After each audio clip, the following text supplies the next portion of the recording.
So if I explain how I do my research sometimes, general sort of flow, that might be more interesting than the research itself in this case. I'll just explain how I came to find this particular information, because it's quite interesting what I found. So there's a new anime called Soso no Frieren, and it's like a isekai medieval fantasy thing.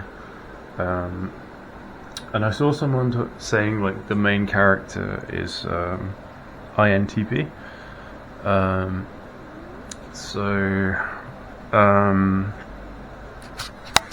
You might know that like most of the people who were on 4chan like a few years ago were INTP predominantly. I think Sherlock Holmes is also INTP. Let's just check. I think he's INTP or INTJ, I'm not sure.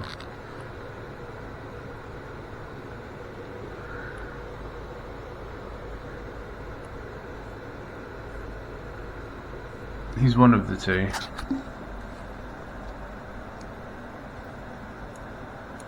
It's interesting.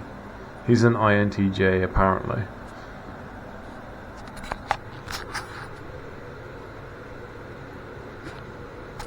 But yeah, I mean, I would generally agree that like Freerun is a INTP. But ISTP, that's definitely possible. ISTP, yeah.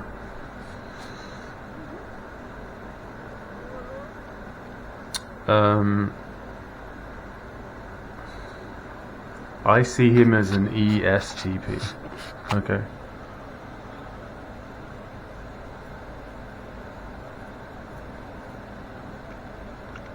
I don't get what this means. Interior Fey means more sense. I don't know what that means. But anyway, my thought was, well, how do you know? How do you know that Freerun is INTP? You know, is this just wishful thinking, or is it some like kind of projection? You know, how can you be sure that it's actually an INTP character? Like, I'm not disagreeing, but like I want to know how you figured that out. You know. So I guess I googled it. Like, I don't know exactly what I googled, but then I found this page, which basically it's like a listing of different characters, and it had and it said she was a INTP, right?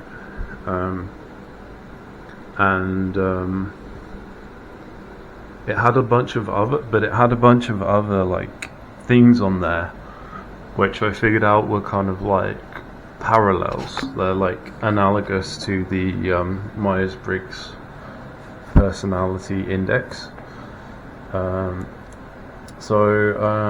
I tried searching for some other characters. Here we go. Yeah, here's Freerun, right?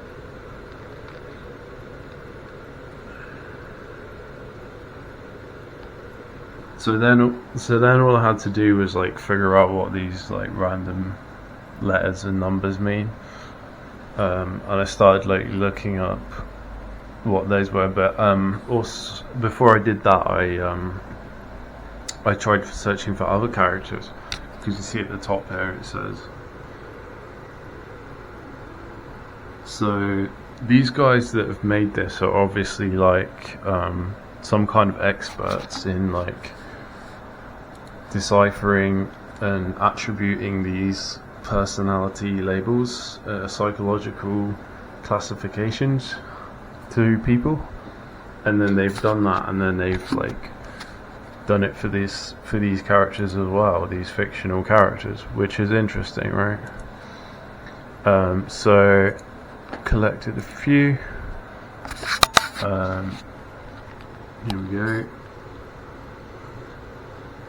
This one, that's what I searched for first. So she's an ENTP, which is like similar to mine. Mine is like INTP, right? That's my one.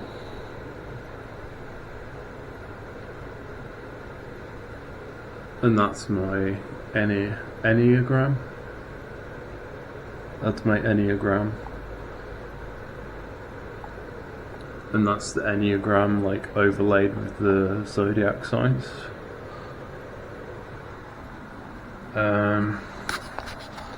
So yeah, that's interesting. And then basically from there I've like looked up what all of these things mean, particularly these ones, which are the Enneagrams, and the SP/SO. I don't know what the other things mean. I looked at what sanguine melancholic means, but I don't know for certain. I don't know exactly, but I looked up a description, and yeah, it's interesting. And then I was thinking, does the zodiac actually like correlate the astrology? Does it correlate to any of this? Like, and my feeling was that it just seemed unlikely that it would correlate well with the Myers-Briggs, because it's just like the reason I would say that is because there's only like a certain amount of combinations that you can have of these, I guess. I don't know what it is, like 16 maybe? Yeah, it's 16 different combinations. But like if you look at the zodiac, there's like so many different combinations you could potentially have, which is a much larger amount. So you're not going to be able to encapsulate someone's personality just in terms of like INTP, ENTP, this one's ENTJ, ISFJ, ESTJ. You're not going to be able to, because each of these letters is a binary. It's either one thing or the other. So it's like introvert, extrovert, sensing or intuitive, thinking or feeling.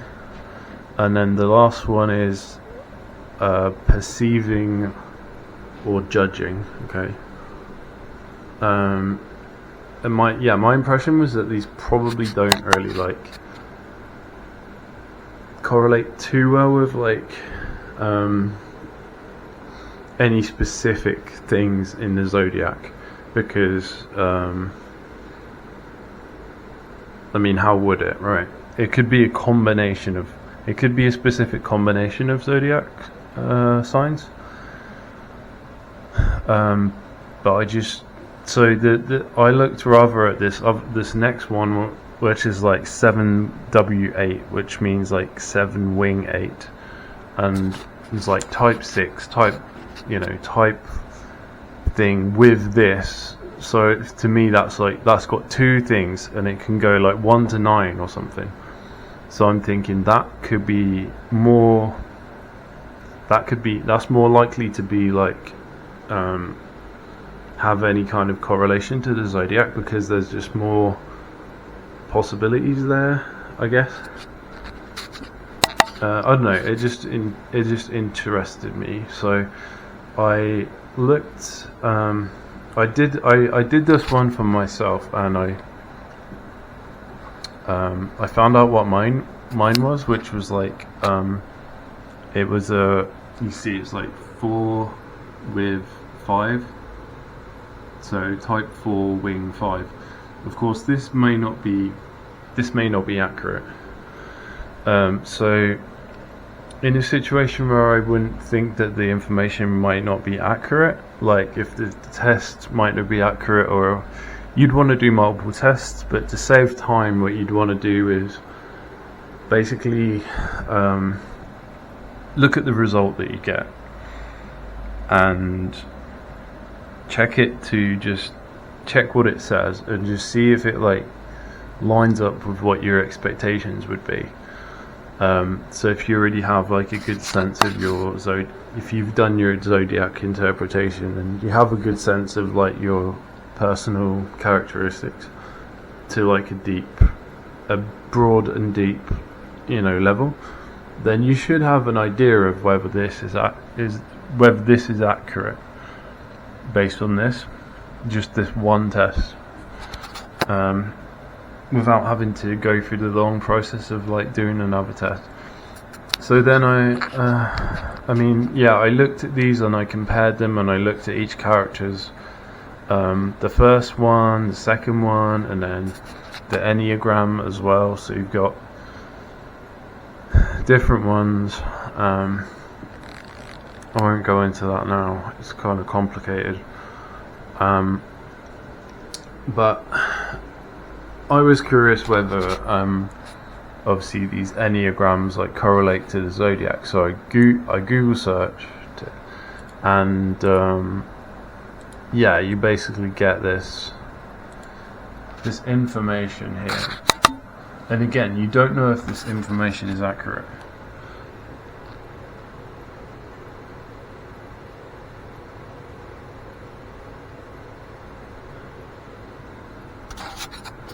But it's saying here that like the types correlate to the planets, which is what I already read on like another thing, and I was matching it to the characters and stuff.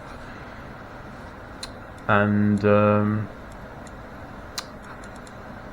so again, you don't know if this is accurate, but what you can do is try and apply the knowledge, and if it seems right, then the information was probably correct, because you don't know whether you'd have to be a complete expert in the subject to know whether this information is true, or not. But by applying it, you can skip that process, because you can see if when you apply it, you get the good results that seem accurate, right?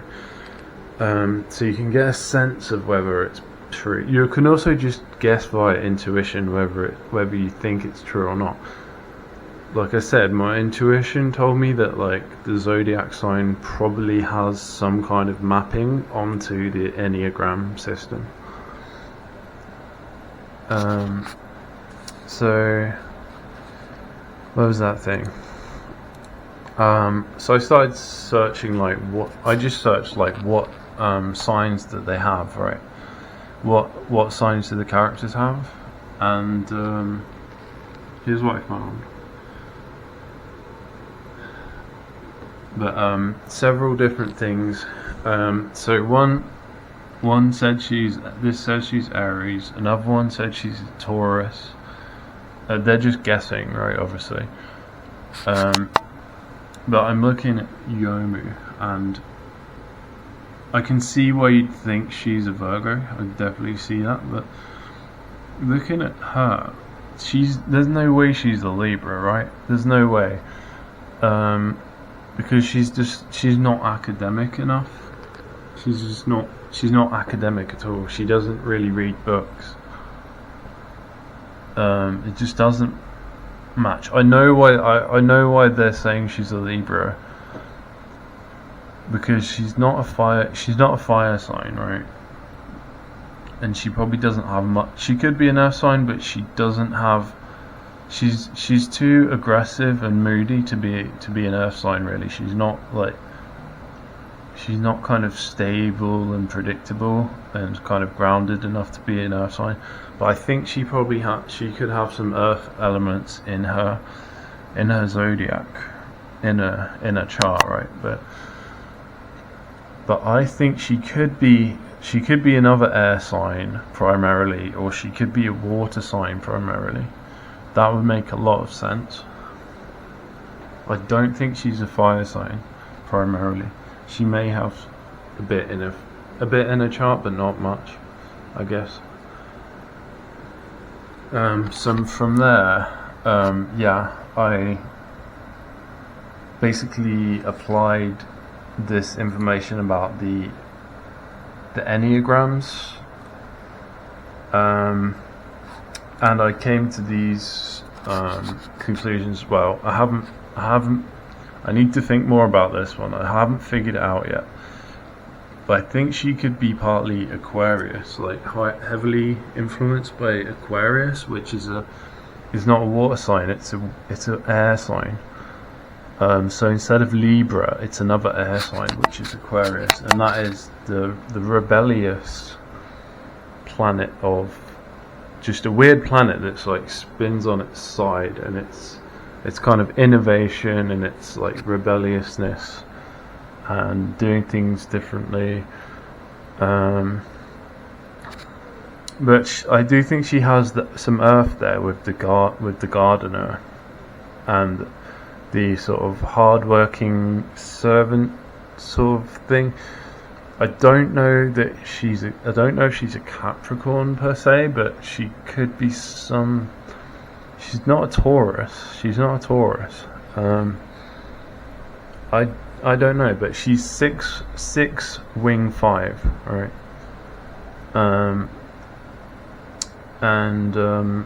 I'll show you what that means later, but Marissa is definitely Sagittarius. Ren is I don't know about definitely, but she's probably a Leo, and I definitely agree that she has a strong water influence there as well. So she's fire and water, and this makes sense. She's 3 wing 2, so she's kind of a hard-working, ambitious person that's also supportive.